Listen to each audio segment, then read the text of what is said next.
Desde este momento el país elige Made in Paraguay con Leo Rubín. Made in Paraguay, un programa con código.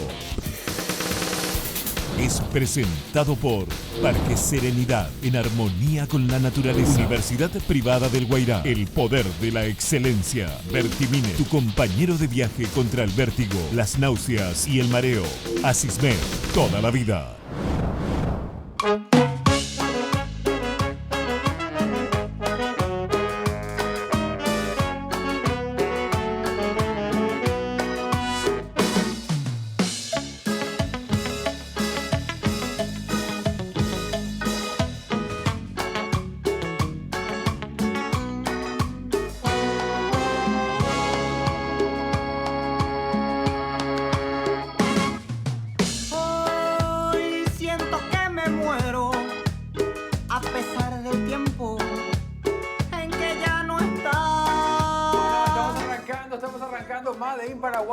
Música es distinta, cada semana intentaremos darle un lugar a los artistas nacionales y también a algunos internacionales, por eso se llama Made in Paraguay, no significa que no pongamos algo de afuera. Néstor Loy, Los Caminantes, es la cortina elegida por Tobías Rubín. Poné un poquito más, que estaba buena. Y están bailando los camarógrafos y eso es signo de que les gustó esto. Eso, ahí está. Tenemos que tener una cámara que le muestre a los perros bailando, porque si no... No, a los que bailan, digo. Bueno, arrancamos el programa el día de hoy, les decía, la semana pasada, primer programa, estuvo estupendo, la verdad que nos fue muy bien. Muy agradecido con todos los que nos siguen aquí en mi nueva casa que es C9N. Hoy tenemos un invitado de lujo como cada semana, así que nuestro escáner, nuestro QR, va a pasar y va a presentar a nuestro invitado del día de hoy. Dale. En el programa de hoy, escaneamos a... Rafael Filisola, actual senador y ex candidato a vicepresidente de la República, casado con Desiree Masi, su jefa en el PDP, ex ministro del Interior, acusado de supuesta malversación en compra de helicóptero, ex socio comercial de Efraín Alegre en la cría de tilapias. ¿Qué tal? ¿Cómo andás? ¿Bien? Gracias por la invitación antes que nada. No, encima, como presentaste el programa, que fue un éxito el anterior, ¿sí? Si baja, va a ser enteramente mi culpa. No, por favor. Me pone a entrar en un compromiso. No, contame una cosa. Fuiste socio de Efraín en la cría de tilapias. Sí. No solamente fuiste su candidato Éramos a vice. 4 socios. Compramos un terreno de una propiedad hacia Itú. Una propiedad que tenía creo que 10 hectáreas. Sí. Y se construyeron varias piletas, había mucha agua en la zona, así que eso era yo llegué a conocer el lugar. Sí, yo llegué a conocer lindo, hacia Cacupé, ¿no? Se entraba de la ruta. Pasando un poquitito. Sí, pero no sabía que llegaron a ser... Sí, aparte lo que nunca conseguimos, y eso nos perjudicó bastante, no conseguimos el certificado de INAN, creo que se llama, que te permite comercializar en supermercados, envasar y qué sé yo. O sea que fue un fracaso comercial, digamos. Fue un fracaso, comercial empatábamos al principio, pero después entraron jugadores muy grandes y se saturó mucho el mercado. Ese fue el problema. ¿Y de qué vive un político? Porque muchos se preguntan de qué vive, de dónde saca la plata. En mi caso hicimos ese negocio con Efraín que daba algo, después vendimos como negocio inmobiliario, fue muy bueno en el sentido que vendimos a muy buen precio. Pero paralelamente a eso, en mi caso siempre, me dedico también a la docencia. Con la docencia ahí no creo que... Con la docencia no te haces millonario, pero lo que sí hice fue muchas consultorías.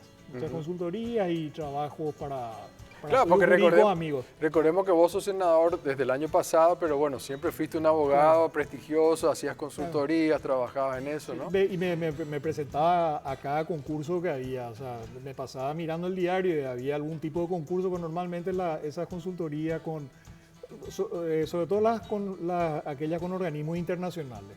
Esas consultorías normalmente son licitaciones o concursos públicos y bueno, de 50 la que me habré presentado me habrán dado... Te digo esto, Rafa, porque tuviste una causa con el tema de los helicópteros que tenés todavía. Te quería preguntar, causa era un poco para embarrar la cancha, para sacarte del medio, es una jugada del cartismo.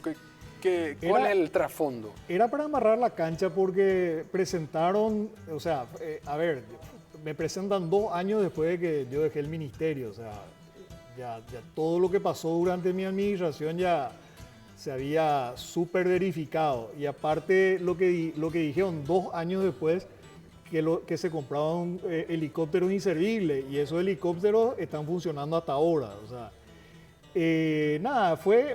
presentaron 15 días antes de las elecciones y a mí lo que me dijeron es que la idea era que me saquen una imputación o una orden de detención, algo por el estilo, 2 semanas antes de las elecciones. A Efraín también le presentaron otra. Estamos hablando de las elecciones del 2013. Del 2013. Okay. 2013. La idea era, es más, se fueron los apoderados de la ANR, se reunieron públicamente con el fiscal general del Estado, le exigieron que, como no salía la imputación, le exigieron que cambie a los fiscales, salieron, dieron los nombres de los fiscales que deberían entrar en la causa, después el fiscal general le puso a esos fiscales que anunciaron. Lo que hoy decimos lawfare, digamos, ¿verdad? O sea, es un término que... Pero, o sea, a ver, ¿cómo la Corte, eso llegó a la Corte Suprema? Sí. La Corte Suprema encontró que la causa se basaba en evidencias falsas, en documentos falsos y que se habían violado normas básicas del debido proceso. Pero sigue. Hasta ahora, y sigue, hasta ahora no terminan de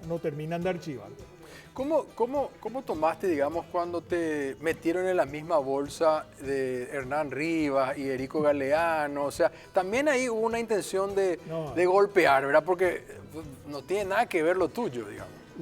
Claro, sobre todo a mí no me beneficiaba, al contrario me perjudicaba. El desafuero estamos hablando de él. Claro, el tema del desafuero. Al contrario, a mí me perjudicaba porque mis 2 causas están ya en la Corte Suprema.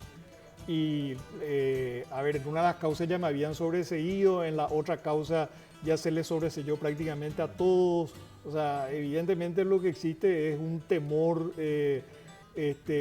político en el caso mío, pues lo tienen ahí y no resuelven, ¿verdad? A pesar de que la Corte ya dijo, hay 2 inconstitucionalidades que la Corte concedió, ¿verdad? A otros procesados, pero la inconstitucionalidad le favorecen a todos. Claro, pero estamos hablando de Hernán Rivas, que tiene, casi todo el mundo sabe que tiene un título falso. Claro. Estamos hablando de Erico Galeano, que es prácticamente un narco. No, que es un caso de alto perfil porque es un tema... Claro, yo le digo con mis palabras, sensible, o sea, uno tiene título falso, el otro está ligado al narco, y como vos tenés todavía la causa en el helicóptero, es como agarrar y meter todo y decir, él es lo mismo que el resto. A mí me dijeron que al principio iban a pedir la revisión del desafuero solamente de ellos 2. Y que después alguien dijo, porque eso se hizo en una sesión sin que nos avisen a nosotros. Y después se dieron cuenta que iba a ser una incoherencia, entonces me metieron a mí y después le metieron a Celeste, que ni siquiera había tenido entrada todavía el pedido de desafuero de ella y que era por un tema, una tontería, un tema de difamación y calumnia, algo así. Y metieron a última hora. A mí, yo recuerdo, me trajeron, yo dije, yo no voy a votar esto.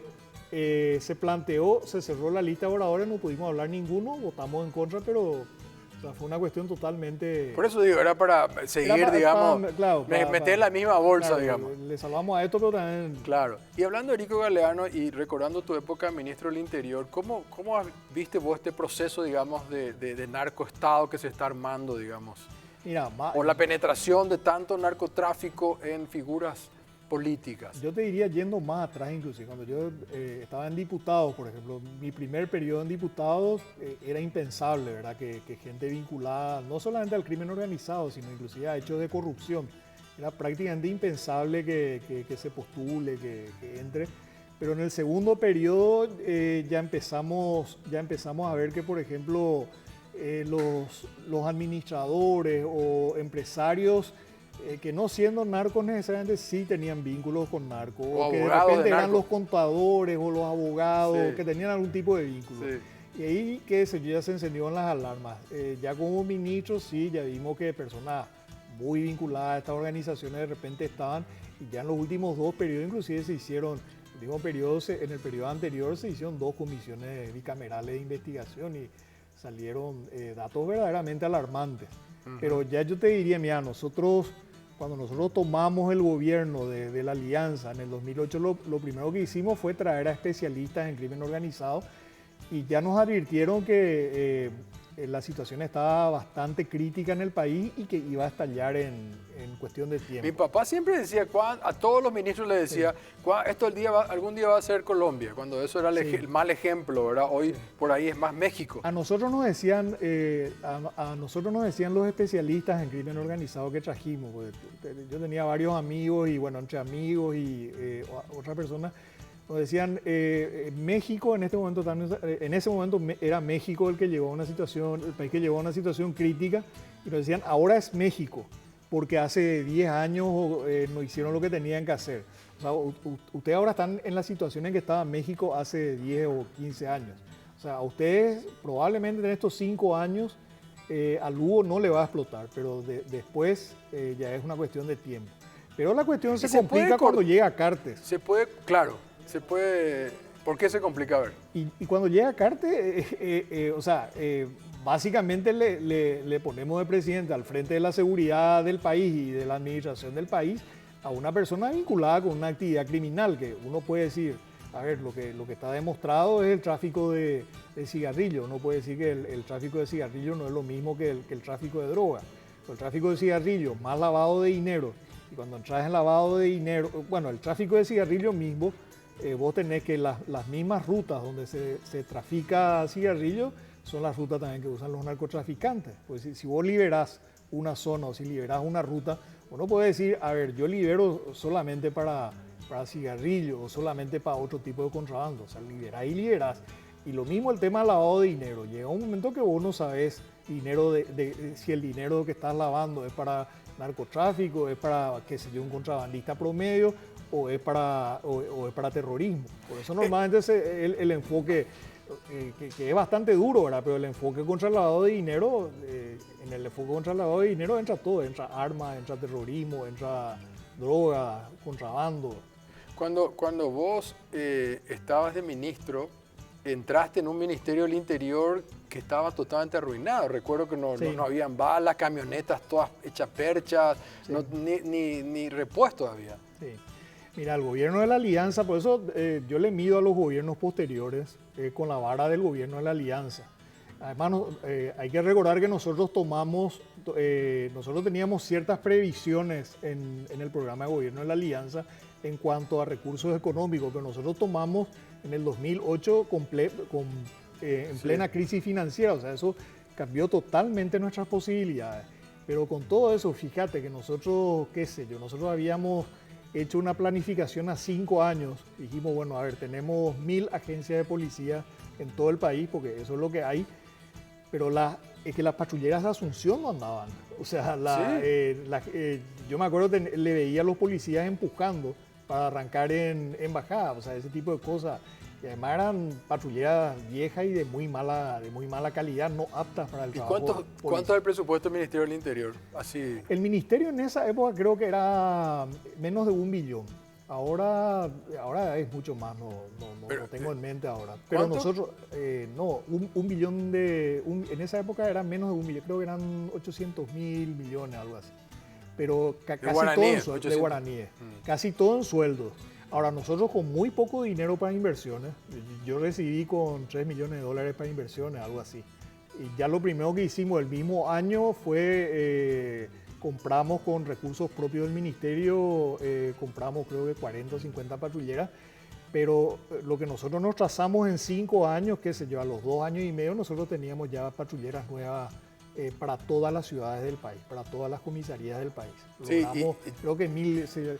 Y ya con Carlos Filisola creo que se completaron, creo que con la administración de Carlos, para hablar de los distintos ministros de la Alianza, se completaron creo que 1500 patrulleras. Había no sé si una innovación, digamos, pero recuerdo que vos, no sé si fue idea de quién, habían puesto unos carteles, por ejemplo, de los buscados, digamos, sí. Tanto del EPP como de los narcos, digamos. Sí, lo que pasa es que nosotros nos encontramos con la siguiente situación, que primero que el EPP había dejado de ser un tema en los gobiernos anteriores. O sea, La gente los distintos gobiernos anteriores le dieron importancia, pero cuando había un secuestro, por ejemplo, qué sé yo, el secuestro de María Edith, ahí se pusieron todos los esfuerzos, se hicieron algunas detenciones o muchas detenciones, como quieras. Lo mismo en el caso de Cecilia Cubas. Se hicieron detenciones y como que se dio por terminado el asunto. O sea, pasó con María Edith, no se aprendió con el caso de María Edith porque después vino el secuestro y el asesinato de Cecilia Cubas. Y lo que nosotros heredamos de Nicanor, el secuestro de Listron, que era un secuestro también típico de PP, pero ya el primer secuestro rural, que era mucho más difícil de manejar. Entonces, ¿qué es lo que nos decía a nosotros el personal especializado? Nos decía que el combate al EPP fue episódico, es decir, cada vez que ellos hacían algo, ahí reaccionaban y que necesitábamos una política sostenible. Entonces, con el apoyo del presidente Lugo, en ese momento lo que hicimos es fortalecer la unidad antisecuestro, pasamos por polígrafo a las fuerzas especiales y a la gente que iba a estar involucrada, pusimos a los mejores elementos de inteligencia a trabajar y les agilamos de otras tareas para que trabajen solamente ese tema. Y después le explota la bomba, entre comillas, cuando le secuestran a Fidel Zavala. Claro. Y se logra un triunfo, digamos, porque Fidel Zavala salió vivo después de una negociación durísima que duró, no sé, 8 o 9 meses, no sé cuánto tiempo estuvo él. Él estuvo secuestrado 3 meses. 3 meses. 3 meses. Y después de todo esto, o sea, ustedes lograron un éxito. Pero fíjate, fue un éxito porque en el caso de él piden $5 millones originalmente y se terminó pagando $500.000. En el caso de Arlan Fick, por ejemplo, que había una diferencia entre las posibilidades económicas de la familia Arlan y las posibilidades económicas de la familia Zavala. En el caso de Arlan pidieron $500.000 y no solamente no bajaron nada, sino subieron por el camino. Entonces sí, se podría decir, en algún momento, o sea, paralelamente a las negociaciones se trabajó en inteligencia para evaluar un eventual rescate. Pero no llegamos nunca a la posibilidad real de un rescate con posibilidades de éxito y que significa sin riesgo para la víctima. Te hago la última pregunta antes de la pausa. De toda esta información que vos recabaste en el ministerio, después posteriormente, ¿cuántos son realmente los del EPP? Porque siempre dice son 20, es un puñado, son 100, están mimetizados, el del almacén realmente no es. O sea, ¿cuántos son? ¿Se sabe? Y variaba. Yo ahora no estoy actualizado, no, claro. No te podría decir ahora, pero variaba. Yo siempre me refería al grupo duro, que fue el grupo que recibió entrenamiento de las FARC, porque esa era la gente más peligrosa, esa era la gente, ellos eran alrededor de 10 más o menos. Y después sumando, probablemente llegaban a 20. Ahora, donde ellos tenían mucha fuerza es con células que tenían, o sea, personas que les apoyaban logísticamente y que estaban distribuidas por toda la zona y que no tenían información, pero se activaban cuando ellos estaban en el lugar y que les daban refugio, les daban comida, les avisaban cuando habían un operativo en la zona. Qué terrible fue la muerte. Ahí sí, ese grupo sí era más grande. Qué terrible fue la muerte de las 2 niñas, ¿no? Sí. Y qué papelón le hicieron pasar a Abdo, porque yo creo que él se puso casi de Rambo para ir a un éxito y se encuentra con una situación que primero dijeron, no, tienen 16 años, después no, tienen 11 y 12. Sí. O sea, fue una cosa horrible. Sí. Ellos tenían que haber hecho, ahí yo valoro mucho, por ejemplo, que en Colombia, cuando metían la pata, asumía el presidente. O sea, asumía y decía, metimos la... me acuerdo que Uribe nos contaba que el primer rescate que ellos quisieron hacer les salió muy mal. O sea, murieron, creo que eran 11 o 12 personas, y murieron 11, solamente les mató, o sea, los de la FARC, porque esa era la instrucción que tenían, si hay operativo de rescate les matan a los secuestrados, y les mataron a todos menos a uno, y fue un fracaso y el gobierno colombiano asumió, y Uribe en persona asumió que fue, los militares le dijimos, ¿qué vamos a decir a la prensa? Y le digo, no, yo voy a decir la verdad. Y en este caso yo creo que le llevaron justamente porque hicieron todo mal, agarraron, quemaron los uniformes, supuestamente, enterraron los cuerpos y había un fiscal ahí. Y yo creo que le llevaron al presidente justamente como para decir, ahora vos sos cómplice. O sea, qué terrible. Y ese tipo de cuestiones le resta mucha legitimidad. O sea, uno no puede enfrentar una amenaza terrorista o criminal o como quieras llamarle, no podés enfrentar con los mismos métodos. ¿Permitimos una pausa? Sí, claro. Sí, hacemos una brevísima pausa y ya volvemos. Dale.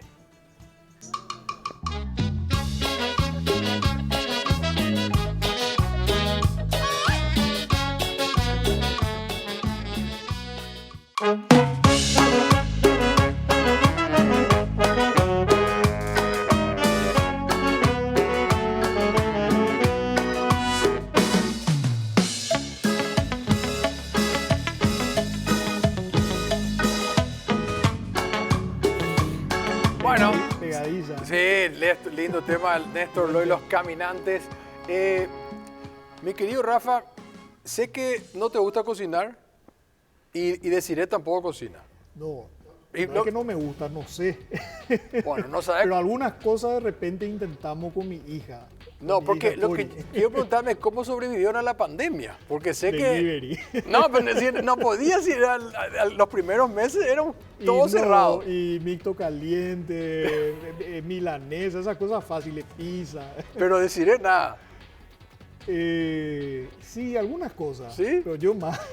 O sea, No, yo sé que a mí me pasa en mi familia, a mí me ella, gusta. ella es más inteligente que yo, pero yo por lo menos cocino, por lo menos huevo frito, esas cosas se hacen. No, vos sos muy, muy inteligente. Mira, No, pero ella es más inteligente. tengo, Ella tengo acá 3 fotos sí.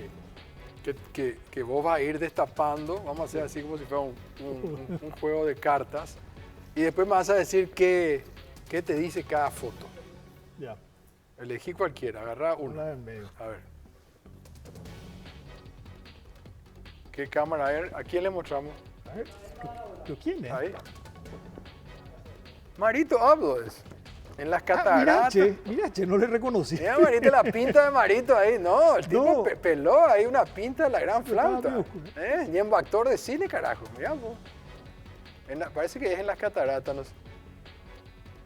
¿El novio de ver. quién? Sí, parece ¿Qué me decís de Marito? que ¿Qué es un demócrata.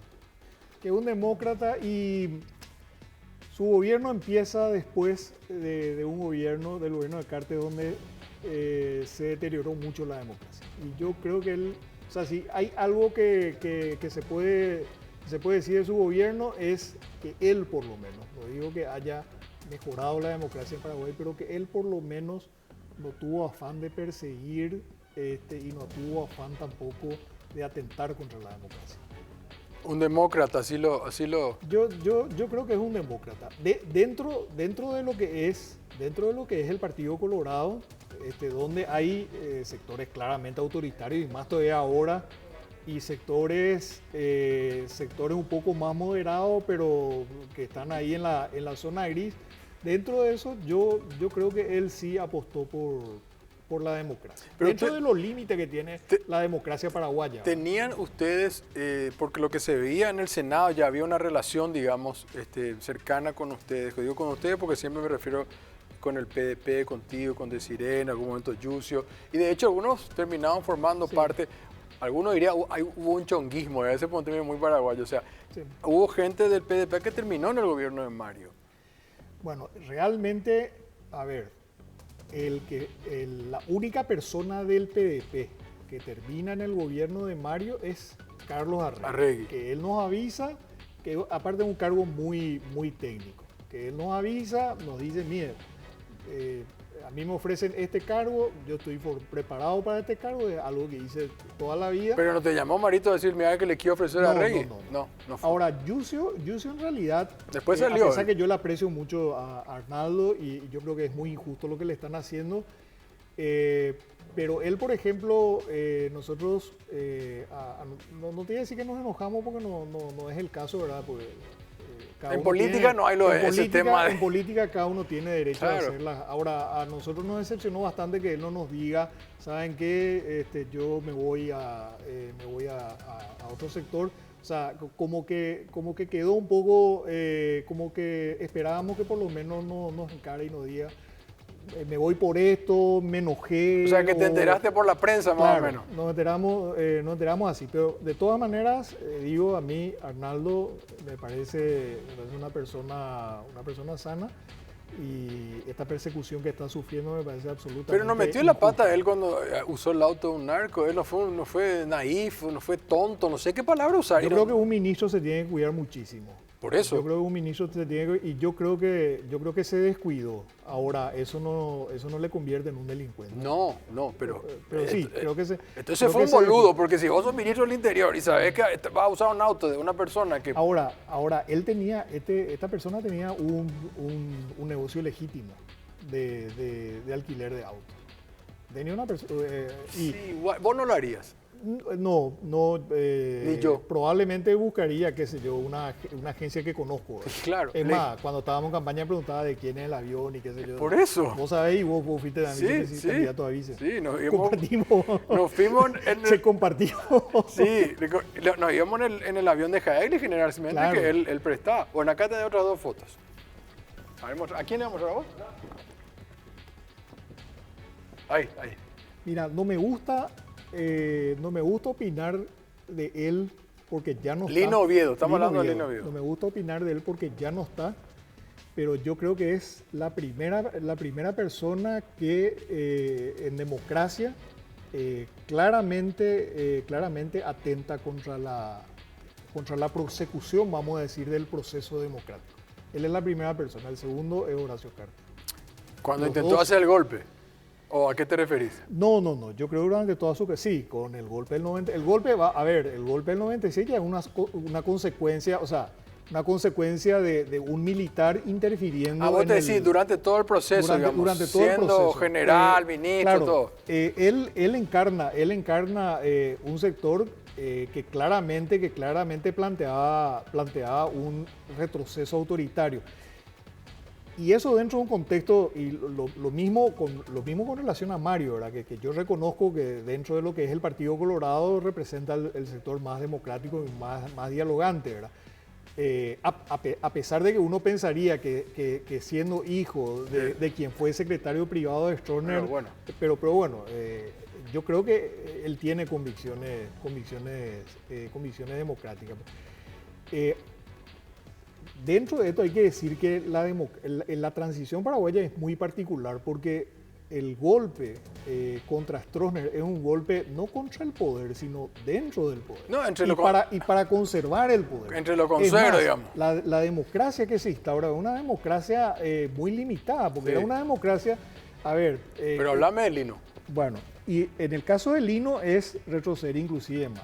O sea, mantener el control de los... Acordate que cuando el golpe del 96, los militares tenían mucha influencia todavía en política. Pero a partir de ahí dejan de tener esa relevancia. Yo me pregunto, cuando fuiste candidato, ustedes hablaban con la Leona, con la esposa del general Oviedo después que él muriera. ¿Fue un acto de desesperación electoral? No, fue una cuestión, una consecuencia lógica de lo que estaba ocurriendo, porque con Oviedo vivo, él tenía un voto que Duro. iba a votar por él, pero que quizás no iba a votar por nosotros, aún aliándose él con nosotros. Fue un acto de pragmatismo, hay que decirlo con todas las letras. O sea, la intención de hacer una alianza con él, si bien yo tenía mis diferencias con él, pero la intención de hacer una alianza con él... Era sumar. Claro, pero era, inclusive por parte, Efraín había hablado con él y otros líderes liberales habían hablado con él. Yo no tenía buen trato con él, así que yo por eso no hablé con él. Pero era una cuestión de pragmatismo, así como, qué sé yo, se unieron ahora en Francia la derecha democrática con la izquierda democrática. Por eso te planteaba de esa forma. Sí. Está bien, pragmatismo. Yo te dije desesperación electoral, vos me decís pragmatismo y me parece que es cierto. A ver, te queda una foto más. A ver, mostramos. Emiliano Rolón, este es el fiscal general acá. Digo por si no sepan los que están viendo. Es un hombre que sabe mucho de derecho. Sí. Es un hombre que tuvo una posición valiente en el caso Curuguatí. Sí. Pagó un costo muy alto cuando anuló la condena contra tantos campesinos que habían sido condenados injustamente sin prueba. Él tuvo el coraje de absolverles y pagó un costo muy alto. Muchos factores de poder le pusieron la cruz y por eso no fue candidato a la Corte. Pero en este momento yo creo que no está demostrando la determinación que tuvo anteriormente. Cuando y dijo, yo le doy el derecho, Sí, yo le doy yo sigo esperando que él vuelva que reaccione. que vuelva a ser aquel magistrado valiente que fue en un momento. Gracias, Rafa. Hablamos un ratito nomás de Lugo y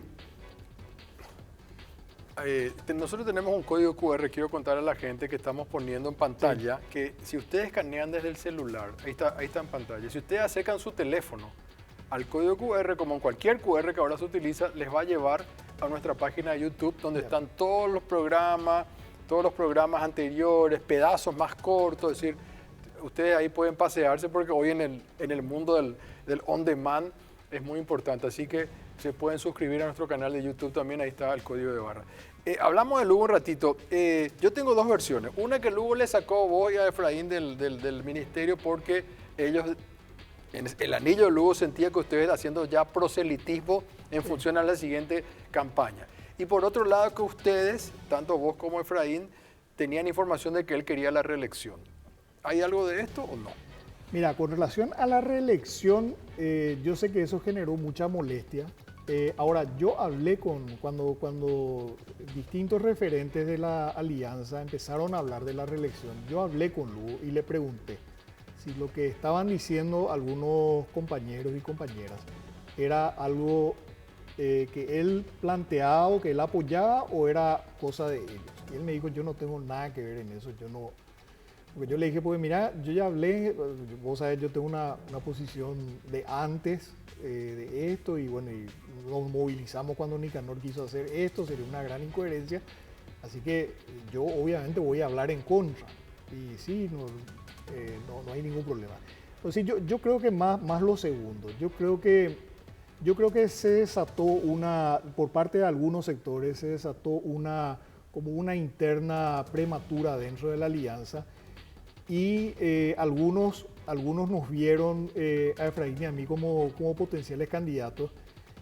No puedo hablar por Efraín, pero te puedo decir que yo no estaba en ningún proyecto político. Mi intención era seguir hasta que Lugo me indique en el Ministerio del Interior. Yo estaba, el Ministerio del Interior no es como cualquier ministerio y a nosotros nos tocó una época muy difícil. Teníamos el tema del crimen organizado y lo habíamos hablado mucho con Lugo, y él me había pedido justamente que la policía se involucre más. O sea, no es un lugar de marketing político, claro, digamos. o sea, es el peor lugar porque ¿cuál es la mejor noticia que puede tener? Que se evitó que ocurra algo, pero si se evitó que ocurra algo, claro. O sea, nadie sabe que se evitó. O sea, yo te puedo decir que evitamos un secuestro, por ejemplo, que iba a ser un secuestro tipo del perfil de Fidel Zavala o más. Una persona de mucho dinero, esa persona sabe. No se puede decir. Esa persona, no te puedo decir porque además nunca estábamos monitoreando ese secuestro. No me podés dejar así. Estábamos monitoreando. ¿Empresario? Sí, un empresario. No es político, no tiene nada que ver. No es político, es un empresario. Un empresario y... ¿Qué hace? ¿Qué tipo de qué empresario de qué rubro? Creo que era estanciero. Bueno, entonces también en la línea de Zavala. Sí, y nosotros teníamos gente infiltrada que estaba trabajando, estaban estableciendo ya los campamentos. O sea, y todo lo hubo demás. una interna dentro de la alianza, digamos, que terminó pudriendo toda esta relación. Yo le decía a la gente, cuando venían y me hablaban de la siguiente elección, yo le decía, pero yo no puedo ser un activo si mañana hay un secuestro, mañana le matan a alguien. Y el ministro del Interior es el fusible. Yo quiero que la gente sepa que estas cosas realmente pasan, aunque no lo crean. Yo siempre lo viví desde el periodismo, pero cuando tuve mi oportunidad, me pasó también que en campaña me llegaron a decir a mí, cierto que vos ya te estás preparando para el 2023. Claro. Y yo le dije, yo me quedé así asustado cuando me dijeron. Y tuve que hablar con el propio Lugo también. Claro. Le digo, presidente, me están diciendo esto, yo te quiero aclarar que yo lo único que estoy pensando en el 2018, no tengo la más pálida idea. Sí. O sea, ¿de qué me están hablando, por favor? O sea, me asustó, ¿verdad?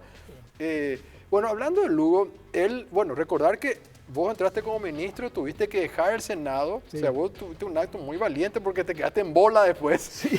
Pero bueno, quiero ir a Pero eso tenía un motivo también, porque Si no, la estamos en justicia Colorado. electoral, claro, nosotros teníamos casi la certeza que la justicia electoral nos iba a sacar, Claro. le iba a dar esa banca a un suplente a un colorado. Colorado. Bueno, después de 12 años del golpe parlamentario, que yo digo golpe parlamentario, ¿seguís pensando que estuvo bien el juicio político? A los efectos. A nosotros nunca nos gustó el tema del juicio político. Nunca nos gustó. Y hablamos después con Lugo de eso. Es más, nosotros estábamos, te digo nosotros, Desiree, Efraín, nosotros estábamos totalmente apartados, porque a nosotros no es que nos Pero sacaron. Efraín vino de México. Yo le dije, Efraín, ¿para qué carajo viniste de México si ya habían votos No, suficientes? lo que pasa es que hay que acordarse, es que él no vino por el juicio político. Él vino por la crisis. Acordate que entre No, la ya crisis y sé. el juicio político hay varios días. Sí, una semana. Sí, Entre que lo de Curuguatú y claro, acá- hay una semana, pero en medio de esa semana, cuando pasa ese fin de semana, nosotros dimos por sentado que ya no pasaba nada. Después se reactiva. O sea, acordate que nosotros estábamos, no es que nos sacaron del ministerio, es que ya no nos invitaban ni a las reuniones, ni al equipo político, ni a nada. Obvio, ya estaban fuera. Básicamente, el único que seguía dentro de la alianza del Partido Liberal era Blas, el único que seguía. Y por eso, acá Pero fue hubo- un error político apoyar eso, de parte ya sea los es que no liberales. fue una decisión nuestra, ¿no? A nosotros nos preguntan, a nosotros. Pero decidir en el diputado, sí. Sí, votó el juicio político porque no era la decisión de, o sea, era abrir el juicio político. Porque ¿sabes qué te digo esto, Rafa? Yo hablé con Lilian Soto de esto hace una semana cuando se cumplió el juicio político en junio, perdón. Y hablábamos de todas las consecuencias que estamos Claro. viviendo hoy día. Se desataron, digamos, se abrió como una caja de Pandora negativa, Sí. digamos. O sea, El problema es que mirando desde ahora, En retrospectiva. yo estuve en Curuguatí justamente con la familia, ahora que se cumplieron también 12 años de la masacre. Mirando desde ahora, uno ve, bueno, sí, ve todas las consecuencias, pero en ese momento que se tramita el juicio político, ¿qué es lo que vemos? Que Lugo no reacciona, que no asume el liderazgo. ¿Qué es lo que uno esperaría? Que le llame a todos los aliados, que diga, bueno, a ver, ¿cómo salimos de esta crisis? Todavía no sabíamos qué había ocurrido en Curuguatí, todavía no sabíamos ni siquiera si se había desactivado, no sabíamos si había un grupo paramilitar. Y la respuesta que dio Lugo fue una respuesta muy errática. Por ejemplo, le nombra a Candy Amarilla como ministro. Le pone como comandante de la policía al... Yo no quiero seguir reviviendo esto. Además, creo que ni siquiera fue él, creo que estuvo muy mal asesorado en ese momento. Ahora le pone como comandante de la policía al oficial que había estado al frente del operativo de Curuguatí. Entonces, en ese contexto era muy complicada la situación. La verdad que ya pasó mucho, sí, ciertamente fue una desgracia para el país, fue la consecuencia de no tener un equipo político que sustente a la alianza. Disculpame, pues se nos está yendo el tiempo. Vos después fuiste candidato con Efraín y le enfrentaste a Cartes. ¿Qué diferencia, si en 30 segundos me podría decir, entre el Cartes del 2013 y el de hoy? El Cartes del 2013 gobernó a través de sus Gerentes. Le entregó la policía, por ejemplo, al gerente de la tabacalera, por ejemplo, cosas por el estilo. Y eso generó un daño tremendo. Pero a ver, como que el gobierno parecía un poco más ordenado. En este momento uno no sabe quién gobierna ni quién toma las decisiones. O sea, uno al principio decía, a ver, gobierna Cartes a través de Peña, pero no. Después uno decía, a ver, Peña es como el administrador, pero Cartes toma las decisiones políticas, pero parece que tampoco. En algún momento dije, a ver, bueno, el que maneja el día a día es el ministro de Economía, Fernández Baldovino, pero tampoco. O sea, como que es mucho más errático, mucho más desordenado. ¿El Cartes de hoy es más peligroso que el del 2013? Es más peligroso, sobre todo, es más peligroso porque viene se le nota con mucho resentimiento en sus discursos, con mucho ánimo de venganza, pero sobre todo si llegan a extremos tales como, por ejemplo, esta ley de ONG que se votó recientemente. Ahora hablamos en el siguiente bloque. Claro, a un diputado, por ejemplo, a un senador, por ejemplo, que venía presidiendo una comisión y votó en general la ley anti-ONG, pero votó ya con nosotros la parte en particular. Por ejemplo, le sacan la presidencia de comisión que venía ejerciendo. Uno dice, ¿Quién a es? tal nivel de José Oviedo, no sé si le sacaron al final, Ya. pero me dijo que me van a sacar la presidencia de comisión. Llegar a ese nivel de sectarismo, o sea, ¿quién le Ya. importa una presidencia? Claro, demasiado, ¿no? Rafa, es cierto O sea, que es cuando... más sectario, más vengativo y el Partido Colorado está más sometido. Cuando viajas, ¿es cierto que llamas por teléfono para hablar con tu gato? Sí. ¿Con tu gata? Sí, es cierto. Mostrame la foto de la gata de Rafa. Tenemos la foto de la... Tenías Ahora, no, 3 tenemos. pero tenías una anterior que Sí. fue la que más Sí, tiempo... la que estuvo con nosotros desde que nos casamos. Desde que Y te murió casaste. en el 2000. Nosotros nos casamos en el 96 y ella murió en el 2007. Esta es la nueva. Esta, sí, pero Ahí está. ella es azul, la azulita. Ella vino con nosotros cuando nos casamos. ¿Y esta es la actual? Esta sí, ¿Cómo que se llama la ahora? Negri. Negri. Y vos le llamás por teléfono, decís, poneme... Sí, le pone y le hablo. Entonces, Y le decís, ya voy. ronronea. Yo voy a llegar dentro de poco. Bueno, esa cosa hacía mi papá, Rafa, así que... Sí, yo sé que tu mamá tenía No, a un mí montón de gatos. me y loros. me parece genial eso, ¿verdad? O sea, No, aparte, la anterior me castigaba. Cuando yo viajaba, me castigaba y me ignoraba, o sea, no se me acercaba. Yo me acercaba, le quería no, se iba. Y me ignoraba una semana más o menos. Y después volvía otra vez, me perdonaba. Y esta también.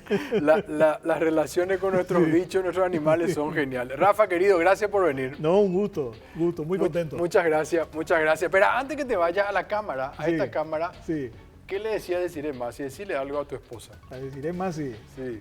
La persona que más influencia tuvo en mi vida y la persona más brillante que conozco. Además de ser el amor de mi vida.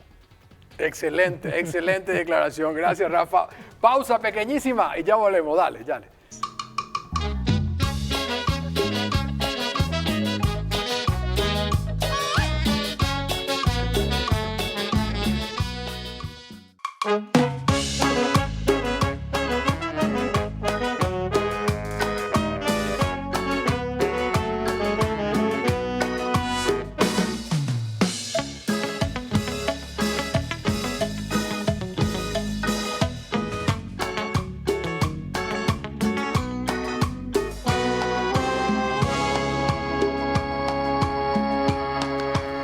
Bueno, seguimos aquí en Made in Paraguay por C9N y estamos en un nuevo bloque donde vamos a hablar.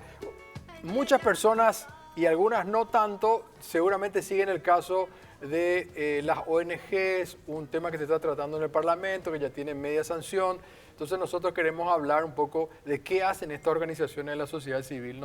Y vamos a seguir también en el otro bloque con Mercedes Canese hablando de otros temas, porque me vino a la mente incluso cuando vino el Papa Juan Pablo II a Paraguay y él habló de los constructores de la sociedad y le querían suspender ese evento.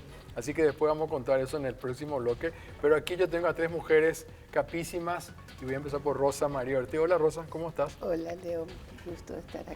Bueno, fundadora de varias organizaciones de derechos humanos. A ver, yo tengo acá anotado. Decidamos, Global Infancia, Tecojá, Calle Escuela, Taller de Comunicación y Educación Popular. Tapé. ¿Estoy bien? Bueno, es relatora de los derechos humanos en la niñez y la adolescencia, vicepresidenta del Comité Nacional, fuiste, ¿no?, sobre derechos del niño y asesora de derechos humanos y diversidad cultural de la Secretaría Nacional de Cultura. Bueno, sigo, esto es muy largo, Rosa, y no quiero hacerlo tan largo. Bueno, arranco con Rosa primero, saludándole acá a las damas también. Laura, Mari, ¿cómo están? Un gusto compartir contigo este programa. Bueno, lo que queremos es mostrar qué hacen las ONGs. Eso es lo que queremos más que nada. Y nosotros queremos hablar un poco de cómo son las organizaciones de la sociedad civil. Rosa, contame cómo se forman, cuál es la tarea que ustedes cumplen en la sociedad. Bueno, poniendo como ejemplo lo que yo he vivido, Sí. quiero relatar que durante la dictadura intentábamos conocer por qué había tantos niños en la calle y era ya efecto de la migración por la construcción de Itaipú, etcétera, etcétera, empezaban a aumentar la cantidad de niños en calle. Entonces empezamos una investigación y haciendo esa investigación, entrevistando a niños, yo estudiaba comunicación y fui detenida 3 veces por hablar con niños pobres durante la dictadura y por sacar una foto de un niño trabajando. Me decía la policía, seguro que quiere vender esa foto en Alemania. No sé. Bueno, y yo le decía, no, yo no estoy trabajando en esto, no, es un trabajo práctico de la facultad. O sea, yo mentía que era una ciudadana que quería interiorizarse de lo que pasaba en mi ciudad, en mi país. O sea, yo no podía decir que estaba haciendo una investigación en serio para entender mi realidad, sino era un trabajo práctico de la facultad. Bueno, así empezó Calle Escuela. Okay. Poco a poco construimos Calle Escuela y empezamos a trabajar en el abasto, etcétera, etcétera. Después, otro ejemplo es cuando se vendían niños para adopciones. De repente en los hoteles todos eran bebés, de repente en las calles todos eran carritos de extranjeros, te ibas al aeropuerto, filas de carritos para tomar el avión. ¿Qué pasaba? Y las denuncias de los colegas periodistas de ABC, de Última Hora y sobre todo de Radio Caritas, diciendo mujeres que decían, me robaron mi hijo, yo estaba durmiendo en la Cruz Roja, me sacaron mi bebé, o me engañaron. Entonces empecé a investigar. Ahí ya no estaba en dictadura, ya eran los 90. Empecé a investigar y resulta que vos te ibas al Poder Judicial y era todo legal, te decían. Es todo legal, es todo legal. Entonces llamé a una amiga de Ginebra y le pregunté dónde puedo ir a aprender cómo se hace adopciones bien hechas.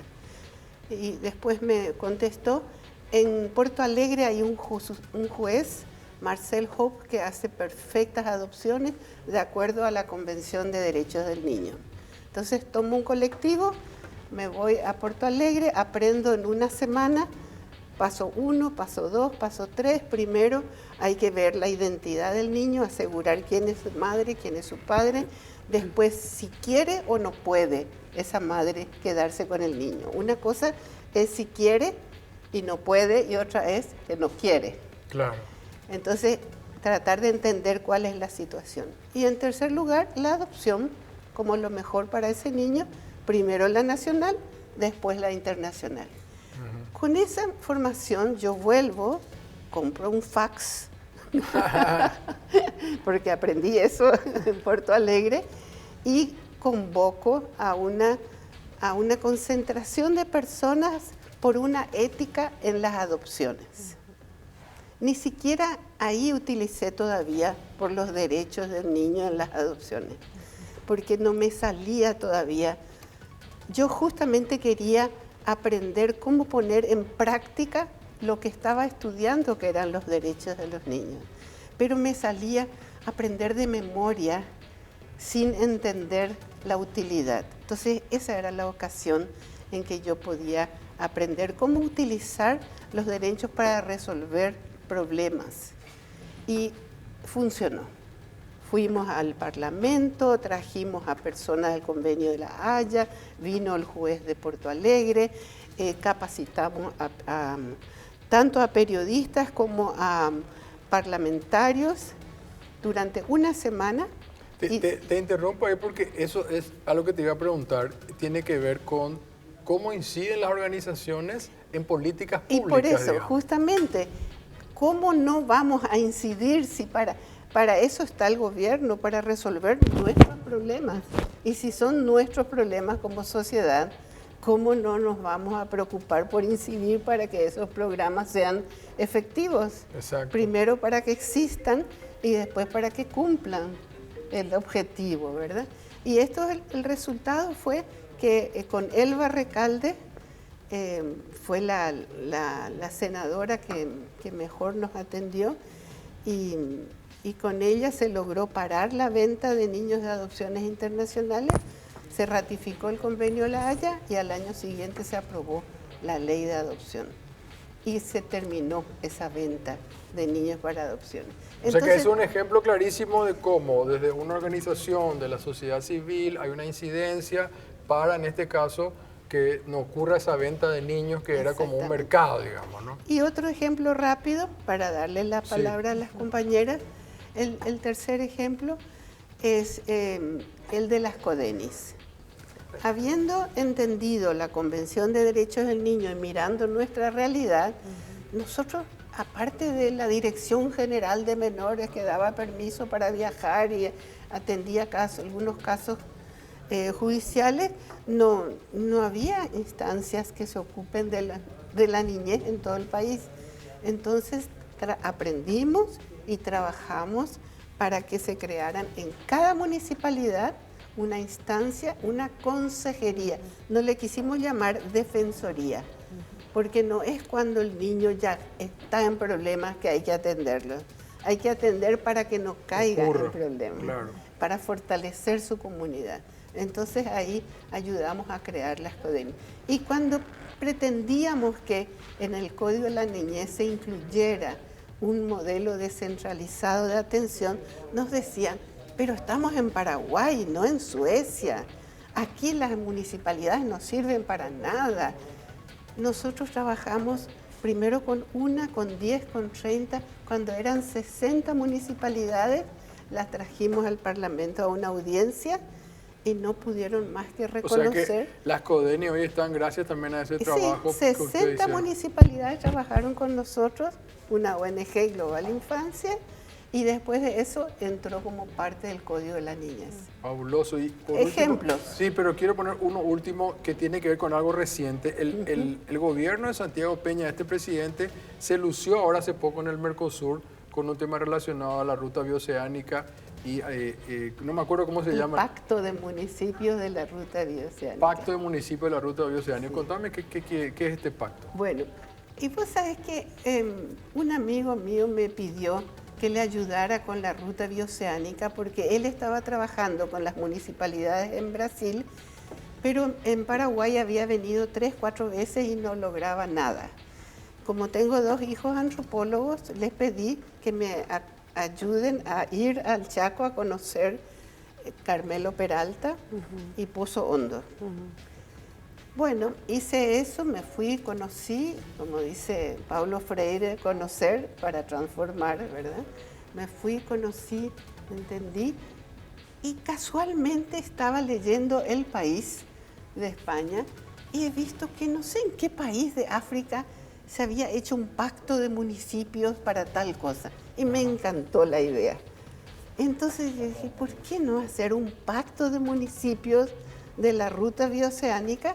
Y empecé con esa idea y hoy existe ese pacto. Han firmado 5 municipalidades que están donde la ruta transita va a pasar.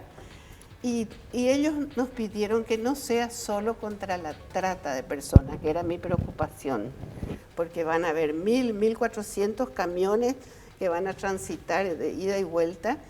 Y la mayor parte de la población de nuestro Chaco paraguayo son 15, 16 poblaciones indígenas. Entonces es importante que ellos estén protegidos. O sea que el gobierno hace digamos, se luce en el Mercosur con un proyecto también que nace de una organización de la sociedad civil. Y ahora el pacto es de ellos. Claro. Nosotros ayudamos a generar la idea, a ver el cómo, y firmaron, y ellos decidieron, vamos a atender el tema de trata, pero también otros problemas queremos que esté dentro del pacto. Genial. Entonces el pacto es para muchos otros temas que ellos ni todos se conocían. Para que vean qué puede hacer una organización sin fines de lucro, ¿no? Mari Leche, no quiero que me hables de Hábitat para la Humanidad como directora ejecutiva, ingeniera social. Contame de qué se trata Hábitat.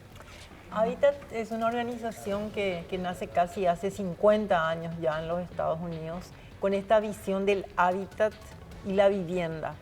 Por lo tanto, busca también generar modelos, como decía la señora, somos una incubadora y como somos una organización pequeña, tenemos juego de cintura para movernos y tener proyectos pilotos, que buscamos que esos pilotos se conviertan realmente en políticas públicas que generen mayor agilidad en el acceso a la vivienda y el mejoramiento del hábitat. Entonces trabajamos en un modelo de asistencia técnica, constructiva, trabajamos desarrollando reasentamientos de barrio. Vi un proyecto que te quiero preguntar que se llama Salud al Agua, ¿verdad? Sí, así se llama. así se llama. ¿Y de qué se trata ese proyecto? Se trata, porque tenemos imágenes para ir mostrando. Sí. Se trata de identificar, ¿verdad? El problema del saneamiento y del agua potable. Nosotros estamos mucho en Central. Estamos trabajando con ese proyecto en Luque, en asentamientos urbanos, no son asentamientos informales, son asentamientos en proceso de titulación, por lo tanto buscamos el acceso de agua de calidad y constante, porque ese es uno de los elementos retadores en nuestro país. Tienen acceso a agua las personas, pero no es constante, y a veces tienen acceso a agua, pero ¿qué tipo de calidad de agua? Y trabajamos con baños adecuados. Aquí es Luque, cerquita, pero sí hay letrinas sí, donde inclusive una exposición al peligro, porque a veces hay que salir de la casa de noche, claro, siendo una niña, un niño pequeño, a las 11, las 12 de la noche. Para ir al baño, digamos. Para ir al baño, y creemos que se puede erradicar esto, ¿verdad? Y inclusive en algún momento presentamos algunos ejemplos de lo que hacemos y se han tenido en cuenta en la AFD, por ejemplo, un modelo de hábitat de créditos con asistencia técnica, diciéndoles que hay muchísimas familias que ganan un salario mínimo y dos y que están fuera del mercado. Entonces, ¿por qué ponemos tantas exigencias en reglamentos que hacen que muchas de las familias no puedan acceder a la oportunidad de tomarse un crédito que todos tenemos ese derecho también, ¿verdad? La semana pasada hablábamos de la tarifa social nomás y contábamos que si vos tenías una ducha eléctrica ya no podés entrar en la tarifa social, digamos. Sí.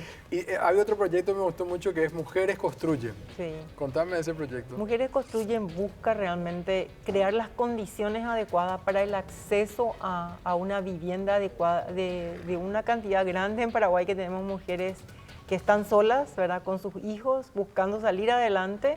Entonces propiciamos inclusive brigadas que vienen de Estados Unidos. Brigada le llamamos a un grupo de personas que quiere venir a ayudarle a construir su casa a estas mujeres.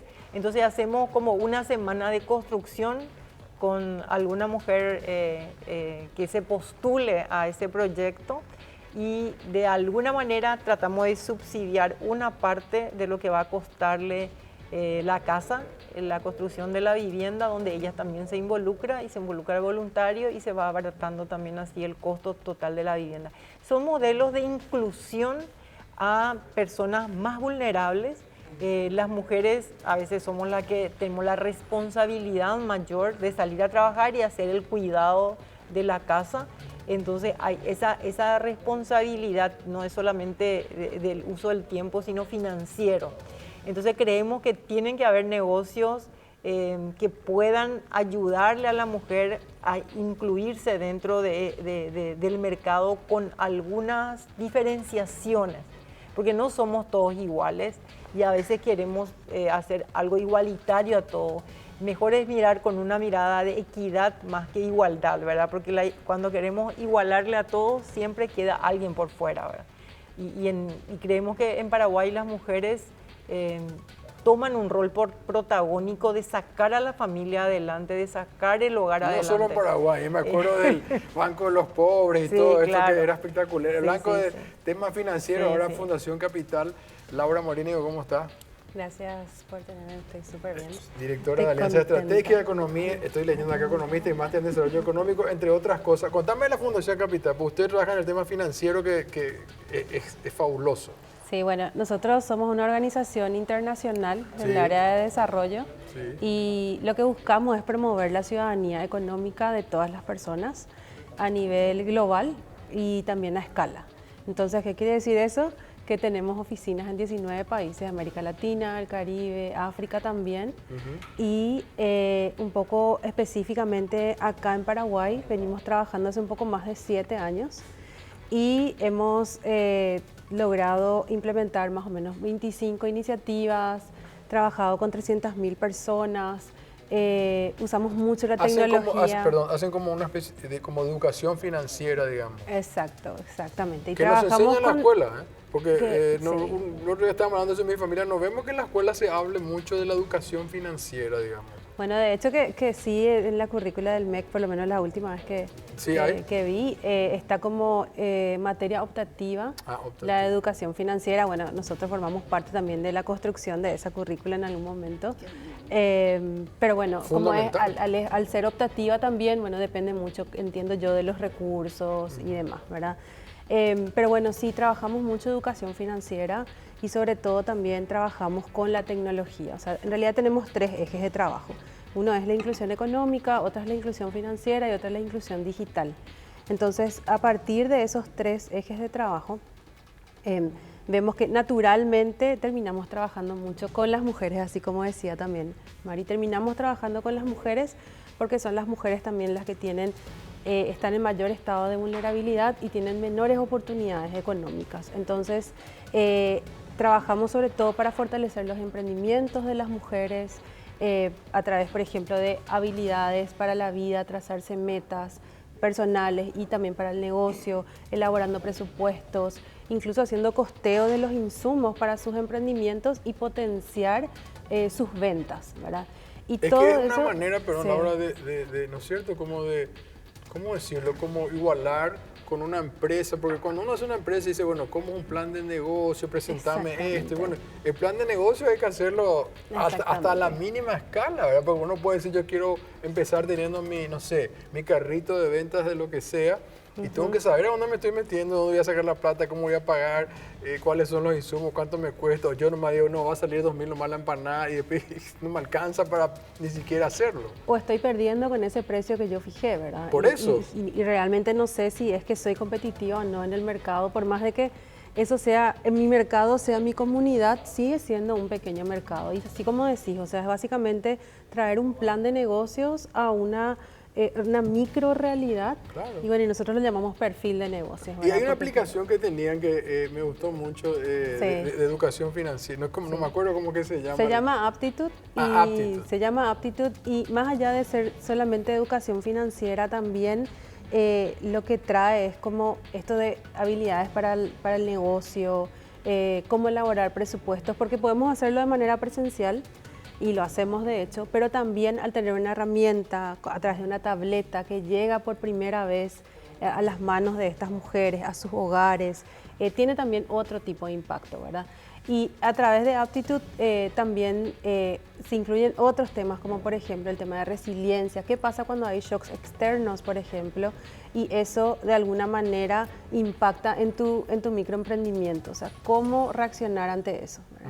Eso y entre otras herramientas prácticas también. Y como le decía, el tema de la ley se está tocando mucho en los medios, pero quiero nomás resaltar que ustedes tienen un control ya interno, digamos. O sea, ustedes tienen muchos controles que tienen que hacer luego, ¿no es cierto? Porque ustedes son una organización sin fines de lucro que pueden recibir dinero y que de hecho tienen luego que tener una serie de metodologías.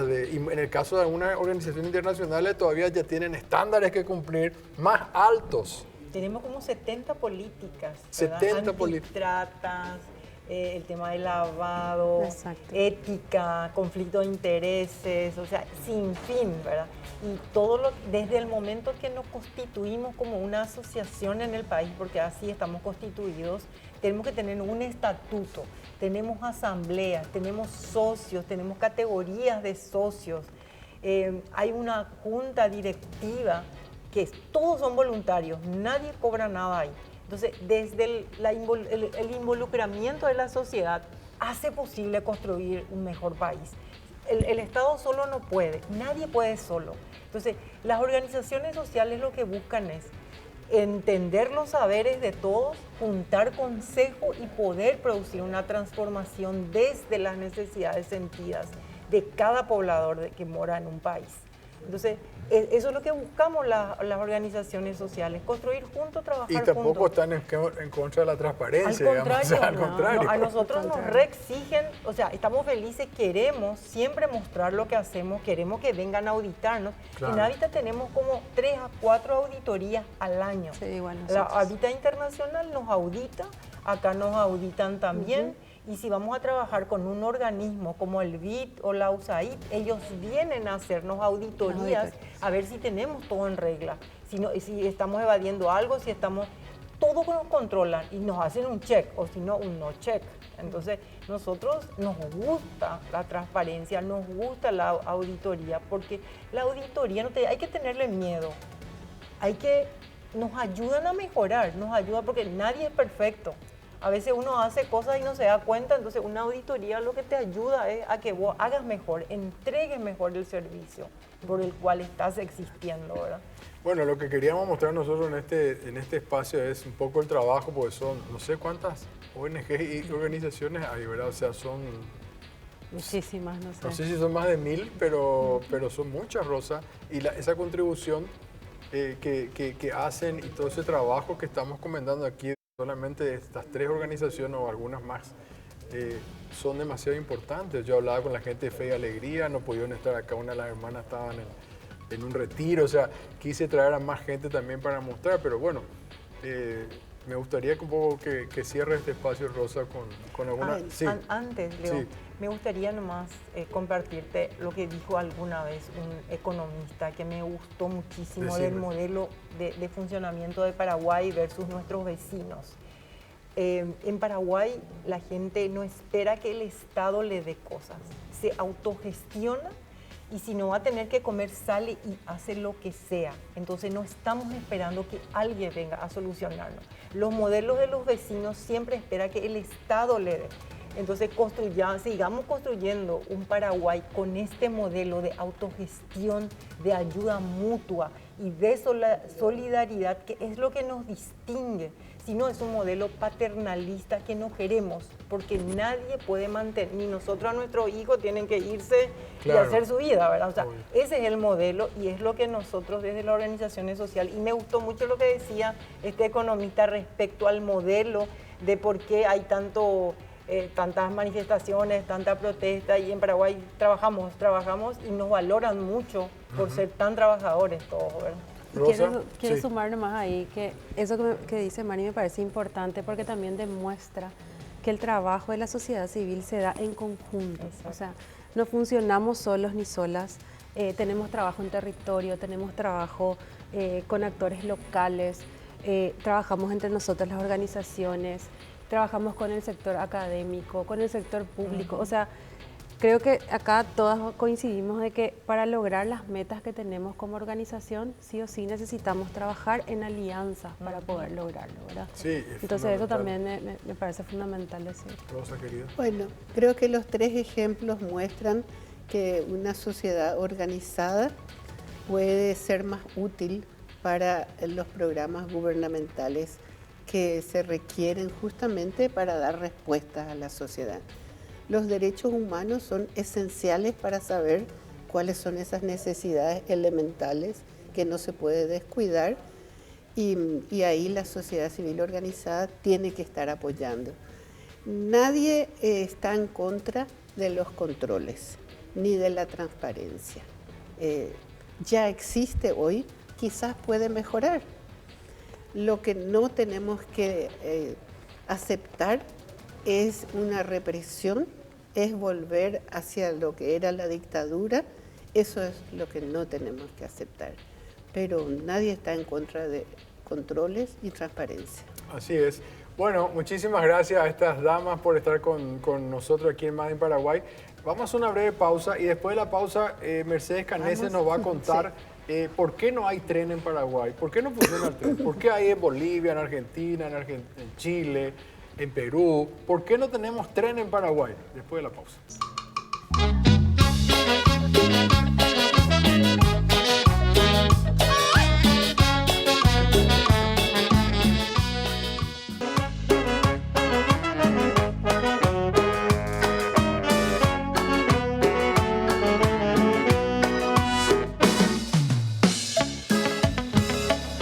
Bien, seguimos aquí en Made in Paraguay. ¿Qué tal, Mercedes, querida? ¿Cómo estás? ¿Qué tal, Leo? Bien. ¿Con Bien, frío? Con frío. Sí, ¿qué va a hacer? Bueno, decían antes, ¿por qué no hay tren en Paraguay? Es un misterio, porque fuimos los primeros, creo, ¿no? Sí, fuimos entre los primeros de América del Sur, pero el único sin endeudamiento externo. Sí, porque si bien Argentina y otros países tuvieron trenes eléctricos también, ellos se endeudaron enormemente con Inglaterra. Okay. En Paraguay fue un proyecto de desarrollo realmente, que se truncó con la guerra de la Triple Alianza. Y uno diría, bueno, con Itaipú ese tren a leña se hubiera convertido en un tren eléctrico, ¿verdad? Así como también ya en 1913 tuvimos la primera concesión de un tranvía eléctrico. En 1913, hace más de 100 años. Sí, 101 años. Ya teníamos... la primera concesión de transporte de un tranvía eléctrico con alumbrado público. Pónganme después la imagen de nuevo del tranvía eléctrico, pues yo llegué a subirme en los tranvías eléctricos. Yo también. Y eran lindísimos. Sí. Y cuando me fui de viaje a Múnich, me acuerdo, a Europa en el 2006, durante el Mundial, yo veía los tranvías funcionando en la ciudad y decía, ¿por qué nosotros sacamos? Sí, y perdimos el tren, el tranvía, ni siquiera volvimos eléctrico el tren. Cuando se construyó Itaipú, que lo lógico era que usemos la energía eléctrica para el transporte. Claro. Y no, acá se priorizaron otros intereses, ¿no es cierto? Los intereses de los importadores de combustibles, los intereses de los empresarios de transporte. Se destruyó algo para lo cual teníamos suficiente energía. En tanto que vemos como en el mundo, los países, inclusive que no son mediterráneos, porque Paraguay, al ser un país mediterráneo, con más razón necesita alternativas de transporte. Pero ¿qué pasó con la historia de Corea, por ejemplo, que iba a traer el tren de cercanía, que se estuvo promocionando tanto? Claro, ahí volvimos a perder otra vez una oportunidad, ¿no es cierto? Según trascendidos de los medios de comunicación, Paraguay perdió la oportunidad de este tren de cercanía a Corea porque no le dio el voto a Corea para la Expo 2030, le dio a Arabia Saudita y bueno, ni siquiera era determinante porque la diferencia de voto fue muy grande. O sea, Paraguay podía haber mantenido su voto para Corea igual, iba a ganar Arabia Saudita y por lo menos teníamos la esperanza de tener el tren de cercanía. Yo sepa, Arabia Saudita no fabrica trenes eléctricos ni ningún tipo de tren, sí. No así Corea o China o Taiwán o qué sé yo, sí. Son Japón, países que fabrican trenes. Nos enojamos con Corea, no tenemos relaciones diplomáticas con China también, que fíjense cómo China está construyendo trenes en Chile. El tren más moderno de Sudamérica está en Chile en este momento, es de fabricación china. También, por ejemplo, la nueva autoridad de Inglaterra, hubo elecciones recientemente, ellos dijeron que van a renacionalizar el transporte. En el mundo, los sistemas de transporte hacen que la calidad de vida de la gente sea mejor. Pero acá no, acá seguimos destruyendo las posibilidades de tener trenes. Siempre se habló de los trenes, por ejemplo, en Europa. Yo me acuerdo que toda la vida los que viajaban a Europa hablaban del famoso Euralpass, que era como un pase que vos te podías ir a cualquier país, digamos, subiendo. Bueno, de hecho yo anduve en algunos trenes por Europa y nosotros tenemos un sistema de transporte colapsado con micros que contaminan, todos hecho percha, la gran mayoría, digamos. ¿Por qué no podemos tener un sistema de transporte de trenes? ¿Cuál es lo que es el problema?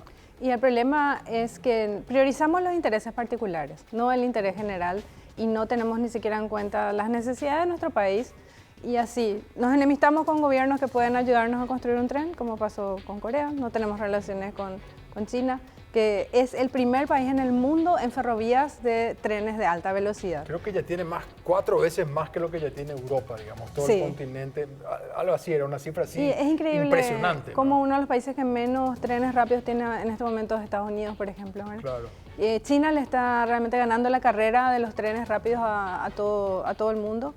Y el tren eléctrico tiene demasiadas ventajas frente al vehículo particular. Con un tren eléctrico vos podés transportar el equivalente a lo que necesitarías con 100 personas en un tren y necesitarías 65 vehículos para transportar esa misma cantidad de personas. Hay una página de internet, me olvidé nomás decirte que yo sigo, que un señor hizo una comparación en cuántos autos van en una autopista, sí. Cuántos van si van en un bus y cuántos van si en un tren. Sí. O sea, en el tren lógicamente van muchísimo más gente. Muchísimo más, pero no es una prioridad en este momento. Entonces, ahí lo que tenemos que apuntar a que realmente usemos una energía autóctona, como es la energía hidroeléctrica que tiene Paraguay, que sustituyamos algo que estamos importando, como son los hidrocarburos, y que también tengamos nosotros seamos firmes en nuestros reclamos, porque una de las razones por las cuales se dejó de usar el tren a leña es porque Yacyretá inundó la vía férrea entre Encarnación y Artigas. Y recién después de 30 años se está empezando a reconstituir eso, cuando Yacyretá tendría que haber repuesto eso antes de inundarse. Bueno, esta es la situación que tenemos con el transporte público, digamos por lo menos desde el punto de vista del tren, y es una pena que no podamos tener por sencillamente decide a las autoridades, porque hay una palabra mágica que es voluntad política, ¿no? Sí. Y si vos apretás el botón de la voluntad política y decís quiero tren, hoy viene China y te instala todo. Sí. Incluso el caso de Corea que mencionamos recién. Gracias, Mercedes. Gracias, Leo. Hacemos una pausa. Después de la pausa van a estar aquí Jamie Allison y Tobías Rubin.